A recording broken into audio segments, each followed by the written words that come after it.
हिंदी हिंदू हिंदुस्तान, अपना भारत देश महान।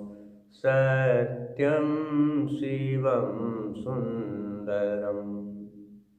मैं प्रतीत राम वर्मा आज हिंदी साहित्य में भक्ति काल में राम भक्त शाखा में कौन कौन कवि आते हैं, मुख्य मुख्य कवि कौन आते हैं, उन्होंने क्या लिखा, इस विषय में बताने जा रहा हूँ। वायु पुराण में राम की भावना वायु पुराण में राम की भावना विष्णु के अवतारों में मानी गई है। महाभारत में अनुगीता के अंतर्गत विष्णु के 6 अवतारों का उल्लेख है। वाराह, नरसिंह, वामन, मत्स्य, राम और कृष्ण। महाभारत के अरण्य पर्व में राम कथा का वर्णन है। वाल्मीकि रामायण में विष्णु और राम का कोई संबंध नहीं और न राम अवतार के रूप में है, वह केवल मनुष्य हैं, महात्मा हैं और धीरोदात्त नायक है।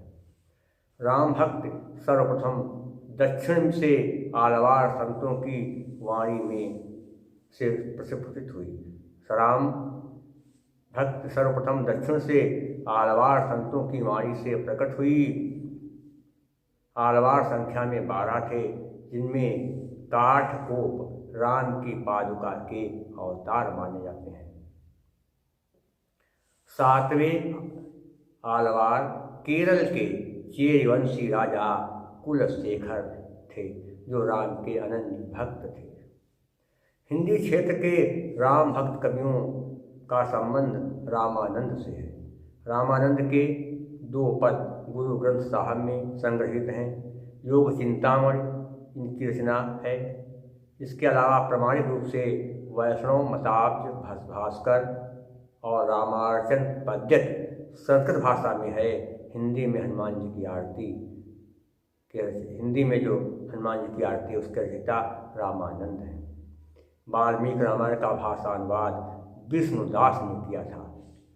पृथ्वीराज रासों में रामावतार से संबंधित 38 छंद हैं। इसमें परशुराम द्वारा क्षत्रियों का संहार, राम राजा दशरथ के घर में राम का जन्म, इसके अलावा राजा दशरथ के घर में राम, लक्ष्मण, भरत, शत्रुघ्न का जन्म, राम का वनगमन, रावण युद्ध, सीता उद्धार आदि राम कथा के प्रमुख प्रसंग पृथ्वीराज रासों में हैं।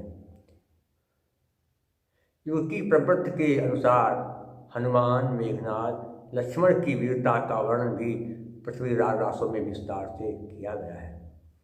ईश्वर दासकृत भरत मिलाप और अंगद पेल क्या है? ईश्वर दासकृत भरत मिलाप और अंगद पैल तुलसी के रामचरितमानस के पूर्वाभास के रूप में देखा जाता है। उसमें रामचरितमानस का वर्णन है और यह कथा दोहा चौपाई पद्धति में लिखी हुई है। तुलसी से पहले राम कथा कुछ जैन मुनियों ने भी लिखी। मुनि लाव राय ने रावण मंदोदरी संवाद लिखा। मुनि लाव राय ने रावण मंदोदरी संवाद लिखा। ब्रह्मजिन दास ने रामचरित अर्थात राम रास लिखा और हनुमंत रास लिखा। रामानंद की ही शिष्य परंपरा में आने वाले गोस्वामी तुलसीदास द्वारा राम भक्त को पूर्ण प्रतिष्ठा प्राप्त हुई। तुलसी रामानंद के शिष्य नरहरयानंद के शिष्य थे। वेणी माधव दास ने मूल गोसाई चरित तथा रघुवर दास ने तुलसी चरित नाम के ग्रंथ लिखे। इसमें तुलसीदास जी के जीवन के बारे में वर्णन किया। तुलसी का इन दोनों के अनुसार तुलसीदास जी का जन्म 1497 ईस्वी में हुआ था। शिव सिंह सरोज के अनुसार तुलसी का जन्म 1526 ईस्वी में, राम गुलाम द्विवेदी के अनुसार इनका जन्म 1532 ईस्वी में हुआ। अतः ये निश्चित है कि तुलसीदास जी 16वीं शताब्दी में, ये बात पक्की है कि तुलसीदास जी 16वीं शताब्दी में विद्यमान थे। तुलसीदास की मृत्यु 1680 में कहते हैं हुई थी। कहा गया है कि संवत 1680 गंग के तीर श्रावण शुक्ला सप्तमी तुलसी तजो शरीर। मंत्र 1680 में अर्थात 1623 ईस्वी में कीमत हुई। तुलसीदास द्वारा रचित 12 ग्रंथ प्रमाणिक माने जाते हैं। क्या है? वैराग्य संदीपनी, रामलला नैछूस, रामाज्ञा प्रश्न, वरवै रामायण, जानकी मंगल, पार्वती मंगल, श्री कृष्ण गीतावली और गीतावली, दोहावली, कवितावली, विनय पत्रिका, रामचरितमानस। तुलसीदास ने वैराग्य संदीपनी को अखिल ज्ञान का भंडार कहा है। और कुछ विद्वान मानते हैं कि इनकी पहली रचना कौन सी है? वरवै रामायण है। तुलसीदास ने रामचरितमानस की रचना संवत 1631 में किया। रामचरितमानस की रचना कब किया? 1631 में। कहा है कि संवत 1631 कि संवत 1631 करहूँ कथा हरि पद धर शीसा। गोस्वामी तुलसीदास हिंदी के अत्यंत लोकप्रिय कवि हैं। इन्हें हिंदी का जाति कवि कहा जाता है। इन्होंने अवधी और ब्रज भाषा में समान अधिकार से रचना की। अवधी और ब्रज भाषा पर उनको बड़ा ज्ञान था। तुलसीदास ने वीर गाथा काव्य की 56 पद्यत, विद्यापति और सूरदास की गीत पद्यत, गंग आदि कवियों की सवैयाँ पद्यत, रहीम के समान दोहे और जायसी की तरह दोहा चौपाई पद्यत में रचनाएँ किया है। रामचरितमानस में 7 कांड आपको पता है। बालकांड, अयोध्याकांड, अरण्यकांड, किष्किंधाकांड, सुंदरकांड और लंकाकांड, ये कांड है। और देखा जाए तो विनय पत्रिका की बहुत ही सुंदर रचना है। इसमें 280 पद हैं जो ब्रज भाषा में लिखे हुए हैं और इसमें शांत रस की प्रधानता है। तुलसीदास ने गीतावली और कवितावली में मुक्तकों में कथा कही है। इन दोनों कृतियों में 7 कांड हैं। इन मुक्तकों को एक साथ पढ़िए तो प्रबंध काव्य का आनंद आता है और अलग अलग पढ़िए तो मुक्तक काव्य का आनंद आता है। कवित्त रामायण कवित्त सवैया शैली की रचना है। इसमें भी 7 कांड हैं। रामाज्ञा प्रश्न में 7 सर्ग हैं और हर सर्ग में 7 सप्तक हैं और प्रत्येक सप्तक में 7 दोहे हैं। इसकी रचना उन्होंने अपने मित्र गंगाराम जोशी के लिए किया था और मात्र 6 घंटे में ही, रात में 6 घंटे में ही तुलसीदास ने रामाज्ञा प्रश्न को लिख डाला। दोहावली में 573 दोहा और क्या कहते हैं 22 सोरठा है। वैराग्य संदीपनी में 64 दोहे, 2 सोरठे और 14 चौपाइयाँ हैं। ये ग्रंथ 4 भागों में, वैराग्य संदीपनी 4 भागों में बटा हुआ है।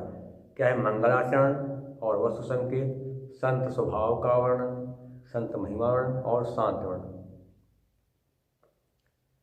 गोस्वामी तुलसीदास ने वरवै रामायण की रचना वरवै नायिका भेद से, रहीमदास जी के वरवै नायिका भेद से प्रभावित होकर के रहीमदास जी ने वरवै रामायण की रचना किया। वरवै रामायण 69 वरवै छंदों का एक छोटा सा ग्रंथ है। पार्वती मंगल में शिव पार्वती का भी वर्णित है और ये इसका आधार है कुमार संभव। जानकी मंगल में भगवान राम के विवाह का वर्णन है और इसका आधार वाल्मीकि रामायण है। रामलला नैषु में 20 सोहर छंद अवधी भाषा में, रामलला नैषु में 20 सोहर छंद अवधी भाषा में है। सूरदास सूरसागर के 9वें स्कंध में राम कथा का वर्णन मिलता है और उसी को आधार बना करके जो है तुलसीदास जी ने श्री कृष्ण गीतावली को लिखा। आचार्य रामचंद्र शुक्ल ने राम काव्य परंपरा का प्रथम कवि रामानंद को ही माना है। नाभादासकृत भक्तमाल का हिंदी साहित्य में बहुत ही महत्व है। इसकी रचना 1585 ईस्वी के लगभग हुई। भक्तमाल की टीका प्रियादास ने 1712 ईस्वी में लिखी। इसमें 200 भक्तों के चरित्र 316 छप्पयों में लिखे गए हैं। भक्तमाल में कबीर के विषय में लिखा है, कबीर कान राखी नहीं वर्णाश्रम षट दर्शनी। और कबीर के षट दर्शनों और वर्णाश्रमों, कबीर के षट दर्शनों और वर्णाश्रम का सम्मान नहीं किया गया, इसलिए मीरा के बारे में उन्होंने लिखा, निरअंकुश अति निडर रसिक जस रसना गायो। केशवदास ने राम चंद्रिका की रचना 1601 ईस्वी में एक ही रात में किया सही माना जाता है। इसमें अनेक छंदों का प्रयोग किया गया है, इसीलिए डॉक्टर राम स्वरूप चतुर्वेदी ने केशव की रामचंद्रिका को छंदों का अजायब घर कहा। छंदों का अजायब घर किसे कहते हैं? रामचंद्रिका को। डॉक्टर राम स्वरूप चतुर्वेदी ने क्या कहा? रामचंद्रिका को छंदों का अजायब घर। तुलसीदास के समय में ही अग्रदास और उनके शिष्य नाभादास ने अष्टयाम की रचना करके रामचरित को कृष्णचरित बनाने की चेष्टा शुरू कर दिया। और आप जानते हैं तुलसीदास जी की पत्नी का क्या नाम है? रत्नावती। और इनकी माता का क्या नाम है? तुलसीदास जी के पिता का नाम था क्या? आत्मा राम दुबे। और माता का नाम तुलसी और पत्नी का नाम था रत्नावती। उसके प्यार के चक्कर में तुलसीदास जी जो है बाबा बन गए। कहते हैं कि अपनी पत्नी से तुलसीदास इतना प्यार करते थे कि जब कहते एक बार अपने मायके चले गए तो रात में तुलसीदास जी के पास गए, और जब वहाँ गए तो उसने कहा, अरे आप यहाँ गए? तो उसने कहा, अरे लाज न आवत आपको, या लाज न लागत आपको, दौरे आए हो नाथ, धिक धिक ऐसे प्रेम को, कहा कहाँ मैं नाथ, अस्थि देह में चर्म में, तामे ऐसी प्रीति, यदि होती रघुनाथ में, तो न होती भवभीति। अरे हमारी हड्डी से, मेरे चमड़े से आप प्यार करते हैं, अगर इतना प्यार आपको भगवान से होता, आराम से, तो आपका उद्धार हो गया होता। ये बात तुलसीदास जी को लग गई और उन्होंने पत्नी का त्याग कर दिया और फिर भगवान की भक्ति में लग गए और एक महान कवि कहलाए। कहते हैं कि तुलसीदास की मृत्यु के लगभग 10 साल के बाद ही राम की माधुर्य भक्ति ने जोर पकड़ा और उसके कई संप्रदाय स्थापित हुए, जिनमें तत्सुखी संप्रदाय, रामायण सखी संप्रदाय, सखी या स्वसुखी संप्रदाय विशेष जो है प्रसिद्ध हुए। रामायण सखी संप्रदाय के भक्त अपने को सीता, रामायण सखी संप्रदाय के भक्त अपने को सीता की सखी समझकर राम के प्रति वही भाव रखने लगे जो गोपियाँ कृष्ण के प्रति रखती थी। सखी या स्वसुखी संप्रदाय की स्थापना रामचरण दास ने किया।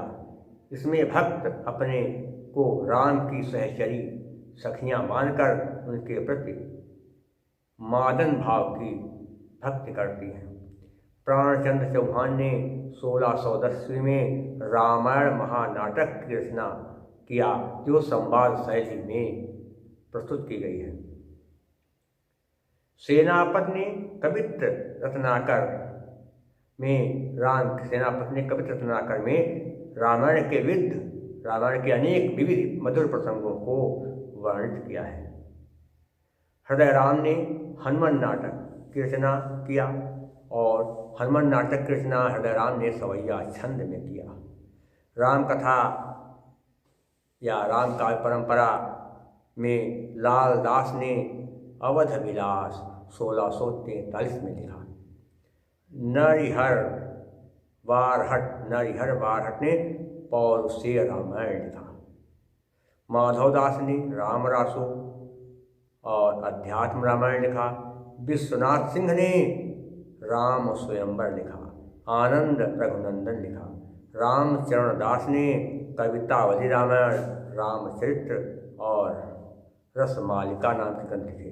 रामलल्ल पांडे ने हनुमत चरित्र लिखा और कपूर चंद्र ने रामायण 1646 ईस्वी में लिखा। राम प्रिया शरणदास ने सीता जी को प्रधानता दे करके 1703 ईस्वी में सीतायन नाम का ग्रंथ लिखा। आधुनिक काल में रामहित उपाध्याय ने खड़ी बोली में रामचरित चिंतामणि की रचना की, जो वाल्मीकि रामायण और रामचरितमानस पर आधारित है। मैथिली शरण गुप्त ने साकेत और अयोध्या सिख उपाध्याय हरिऔध ने वैदेही वनवास जैसे महत्वपूर्ण काव्य राम को आधार बना करके लिखे। बलदेव प्रसाद मिश्र ने कौशल किशोर महाकाव्य की रचना की। बलदेव प्रसाद मिश्र ने कौशल किशोर महाकाव्य की रचना की, जिसमें श्री रामचंद्र जी की किशोरावस्था का चित्रांकन है। बलदेव प्रसाद मिश्र ने ही साकेत संत नाम का प्रबंध काव्य लिखा, इसमें भरत को नायक बना करके उनके चरित्र को वर्णित किया गया। सूर्यकांत त्रिपाठी निराला ने राम की शक्ति पूजा नाम का एक राम काव्य लिखा, जो नवीन राष्ट्रीय चेतना एवं सत्य का संचरण करने के लिए बहुत ही महत्वपूर्ण सिद्ध हुआ है। तो ये है राम भक्ति शाखा का परिचय। अब अगले अंक में आपको मैं कृष्ण भक्ति शाखा के बारे में बताऊंगा। तब तक के लिए सत्यम शिवम सुंदरम